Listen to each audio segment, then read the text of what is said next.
Hello user. आज जिन topics पे हम बात करने वाले हैं वो है meaning and importance of community, educational influence of community on child and educational function of community. तो ये मेन तीन हमारे आज टॉपिक रहेंगे। तो चलिए शुरू करते हैं आज का वीडियो।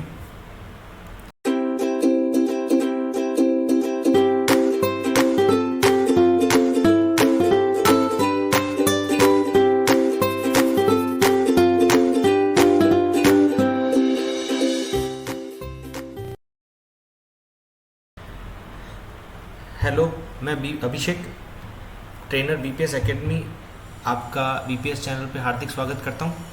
तो जैसा कि आप जानते हैं, आज जो हमारे टॉपिक्स हैं वो है meaning and importance of community, यानी समुदाय का मतलब क्या होता है और उसकी महत्व क्या है। फिर educational influence of community on child, यानी कि बच्चे के ऊपर जो समुदाय का प्रभाव होता है और वो भी शैक्षिक प्रभाव, शिक्षा से रिलेटेड प्रभाव, वो क्या क्या होते हैं। Then educational function of community, यानी कि कम्युनिटी के, समुदाय के कार्य कौन कौन से होते हैं शिक्षा से संबंधित। तो सबसे पहले हम जानते हैं meaning and importance of community, यानी कम्युनिटी का मतलब क्या है वो समझते हैं और उसके इम्पोर्टेंस क्या है। तो अगर हम कम्युनिटी के मीनिंग की बात करते हैं तो community is a number of people living together in neighbourhood sharing the common ways of living and common experiences. समुदाय एक लोगों, ग्रुप ऑफ पीपल है, बहुत सारे लोग जब एक साथ जुड़ते हैं और एक ही कॉमन पड़ोस शेयर करते हैं, कॉमन एक्सपीरियंस शेयर करते हैं, उनका रहन सहन सब कुछ एक जैसा ही होता है।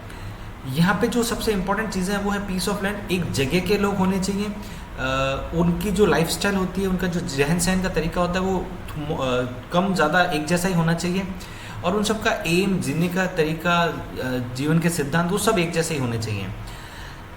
अब the size of community is related to cultural, economical, political commonness of its member. अब जो कम्युनिटी की साइज होती है वो डिपेंड करती है कि एक कल्चरल कम्युनिटी भी हो सकती है, कि हम कल्चरल कम्युनिटी, इकोनॉमिकल कम्युनिटी हो सकती है, पॉलिटिकल कम्युनिटी हो सकती है। कल्चरल कम्युनिटी मतलब जैसे जो कॉमन कल्चर को फॉलो करते हैं, जिसको हम धार्मिक भी बोल सकते हैं, या फिर जैसे राजस्थानी कल्चर अलग है, गुजराती कल्चर अलग है, इस तरह से। इकोनॉमिकल कम्युनिटी वो होती है जैसे कि मिडिल क्लास हो गए, फिर बिलो पॉवर्टी लाइन वाले लोग हो गए, या हाई रिच क्लास लोग हो गए। तो ये अलग अलग कम्युनिटीज बेसिक्स पे हो सकते हैं। फिर पॉलिटिकल कॉमननेस, यानी कि हम सबका जो उस कम्युनिटी के जो लोग हैं उनका पॉलिटिकल आइडिया एक जैसा होगा, वो किसी एक पर्टिकुलर पॉलिटिकल पार्टी को फॉलो करते होंगे। अब ये जो कम्युनिटी की साइज़ होती है वो कम और ज़्यादा हो सकती है। तो इस परिभाषा के हिसाब से हम ये कह सकते हैं कि एक विलेज भी एक कम्युनिटी है, एक शहर भी एक कम्युनिटी है, एक देश भी एक कम्युनिटी है, और एक पूरा विश्व भी एक कम्युनिटी है। अब हम बात करते हैं इम्पोर्टेंस ऑफ कम्युनिटी। तो इसमें सबसे पहले होते हैं informal active agency of education. Community का बहुत इंपॉर्टेंस होता है एजुकेशन के अंदर, क्योंकि ये एक इनफॉर्मल और एक्टिव एजेंसी है। ये मतलब फॉर्मली बच्चों को कुछ नहीं सिखाती है, बट इनफॉर्मली बच्चों को बहुत कुछ सिखाती है, क्योंकि जो आस पड़ोस होगा, जो कल्चर होगा, जो जहाँ बच्चा पल रहा है, जहाँ बढ़ रहा है, उसका प्रभाव उसके ऊपर आएगा ही आएगा। ये बच्चे के बिहेवियर को चेंज भी करता है, उसको अच्छी पॉजिटिव सेंस में भी चेंज करता है और नेगेटिव सेंस में भी चेंज करता है। ये मदद करता है बच्चे की पर्सनैलिटी को डेवलप करने में, उसके बिहेवियर के थ्रू उसकी पर्सनैलिटी में जो चेंजेस आते हैं उसको भी डेवलप करने में मदद करता है। और बहुत सारी लर्निंग्स ऐसी होती हैं जो हम कम्युनिटी के थ्रू सीखते हैं, जो शायद इनफॉर्मल लर्निंग्स हम जिसको कह सकते हैं, जो हम स्कूल में नहीं सीखते हैं पर कम्युनिटी के थ्रू हम सीखते हैं। अब हम बात करते हैं educational influence of community on child. बच्चे का एजुकेशनल इन्फ्लुएंस क्या होता है कम्युनिटी का बच्चे के ऊपर। तो इसके अंदर जो सबसे पहले आता है इन्फ्लुएंस ऑन फिजिकल डेवलपमेंट, यानी कि बच्चे का जो फिजिकल डेवलपमेंट होता है उसके ऊपर भी कम्युनिटी का इफेक्ट आता है। यानी हम कह सकते हैं शारीरिक विकास जो होता है उसके ऊपर भी कम्युनिटी का प्रभाव आता है। फिर इसके अंदर आता है उसका इन्फ्लुएंस मेंटल डेवलपमेंट के होता है, उसका जो मानसिक विकास होता है, जिसमें उसका थॉट प्रोसेस डेवलप होता है, उसमें सोचने का तरीका डेवलप होता है, उसके ऊपर भी कम्युनिटी का प्रभाव आता ही आता है। फिर उसका इन्फ्लुएंस होता है सोशल डेवलपमेंट के अंदर, जो सामाजिक विकास होता है बच्चे का, उसके अंदर भी कम्युनिटी के हिसाब से डेवलपमेंट होता है। फिर इसका आता है influence of cultural development. Obviously हमने बात की थी कि अगर सामाजिक डेवलपमेंट में भी उसका इन्फ्लुएंस होगा तो कल्चरल डेवलपमेंट में उसका इन्फ्लुएंस पहले होगा। हम किस कल्चर से आए हैं, हमारा कल्चर के थॉट्स कैसे हैं, हमारा बिहेवियर कैसा है, उसके अंदर भी उसका प्रभाव आता ही आता है। फिर आता है influence on character and morals. हाँ, कम्युनिटी का इन्फ्लुएंस बच्चे के ऊपर आता है, उसका चरित्र विकास में भी कम्युनिटी बहुत हेल्प करती है, उसके मॉरल्स को डेवलप करने में भी कम्युनिटी बहुत हेल्प करती है, उसका इन्फ्लुएंस होता ही होता है।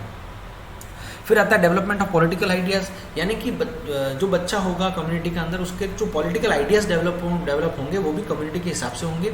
एंड फाइनली आता है इन्फ्लुएंस ऑन वोकेशनल डेवलपमेंट, जो वोकेशनल कोर्सेज होते हैं, वोकेशनल डेवलपमेंट होता है, वो भी कम्युनिटी के हिसाब से आता है। हमने देखा होगा कुछ पर्टिकुलर कम्युनिटी के लोग कुछ पर्टिकुलर कार्य करने में बहुत ज़्यादा निपुण होते हैं, तो वो जो उनका वोकेशनल डेवलपमेंट हुआ है, उनको जो ये स्किल डेवलपमेंट जो उनका हुआ है, ये उसके कम्युनिटी की वजह से हुआ है। स्कूल तो सबको एक जैसी मिलती है, स्कूल में सारे बच्चे एक जैसे जाते हैं, पर जिस कम्युनिटी के लोग आ रहे हैं वो उस कार्य को बहुत सालों से कर रहे हैं, तो उसमें उनको एक एक्सपर्टाइज हासिल हो चुकी है, तो वो उसको इन्फ्लुएंस करता ही करता है।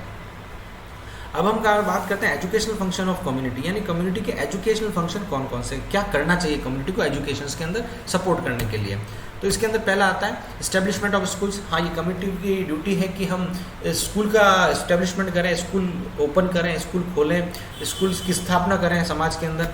फिर आता है formulation of AIIMS and control on education, यानी कि स्कूल क्या करेगा, वो कैसे वर्क करेगा, उसको कैसे कंट्रोल किया जाना चाहिए, उसका कोई फ़ायदा ना उठाए स्कूल को खोलकर बच्चों को गलत शिक्षा देकर। तो ये सब के जो एम्स हैं, जो रूल्स एंड रेगुलेशन का फॉर्मुलेशन होता है, वो भी कम्युनिटी को करना चाहिए। देन आता है प्रोविजन ऑफ यूनिवर्सल एजुकेशन, एक ऐसा प्रावधान रहना चाहिए जिसमें सबको शिक्षा का अधिकार हो, एक सबसे यूनिवर्सल एजुकेशन हो, सबको शिक्षा का अधिकार हो, सबको एक जैसी शिक्षा मिले, उसका प्रावधान होना चाहिए। फिर होता है कंस्ट्रक्शन ऑफ करिकुलम, यानी कि स्कूल में क्या पढ़ाया जाएगा, क्या करिकुलम होगा, उसका कोर्स क्या होगा, उसका भी निर्माण करने की जिम्मेदारी कम्युनिटी की होती है। फिर आता है एडल्ट एजुकेशन। एडल्ट एजुकेशन के बारे में बच्चों को बताना, जब उनकी उम्र आ जाए उस समय उनको राइट समय पे राइट एजुकेशन देना, बड़े लोगों के एजुकेशन के ऊपर ध्यान देना। फिर आता है provision of vocational and industrial education, ऐसी एजुकेशन जिससे, ऐसी स्किल जिससे सीधा वो कोई अपना जीवन निर्वाह कर सके, अपना पैसा कमा सके, अपने काम कर सके, ऐसी शिक्षा को देना। जैसे कि हम जनरली देखते हैं सिलाई, बुनाई, कुकिंग हो सकता है, मे बी ट्रेलरिंग हो सकता है, ये सारी वो वोकेशनल कोर्सेज हैं। ये एजुकेशनल, मैकेनिक की ट्रेनिंग हो गई, ऐसी ट्रेनिंग के थ्रू एजुकेशन को सपोर्ट करना। और फिर फाइनली आता है कम्युनिटी के इस फंक्शन में आता है cooperation between citizen and schools leader, यानी कि जो नागरिक हैं और जो स्कूल के लीडर हैं, जो स्कूल चला रहे हैं, उनके बीच में एक सामंजस्य होना चाहिए, एक समझ होनी चाहिए। Thank you very much. और मुझे उम्मीद है आपको ये वीडियो अच्छा लगा होगा, और अगर आपको ये वीडियो अच्छा लगा है तो इसको अपने दोस्तों के साथ शेयर और सब्सक्राइब कीजिए हमारे चैनल को। हमने देखा है बहुत सारे लोग हमारा चैनल देखते हैं, पर उसमें से शायद 15% लोग भी सब्सक्राइब्ड नहीं हैं, ज़्यादातर लोग अनसब्सक्राइब्ड हैं। तो प्लीज़ शेयर कीजिए, सब्सक्राइब कीजिए, जिससे हमें मोटिवेशन मिलेगा और हम और अच्छे वीडियो बनाएंगे। Once again thank you very much from BPS Academy। Thank you.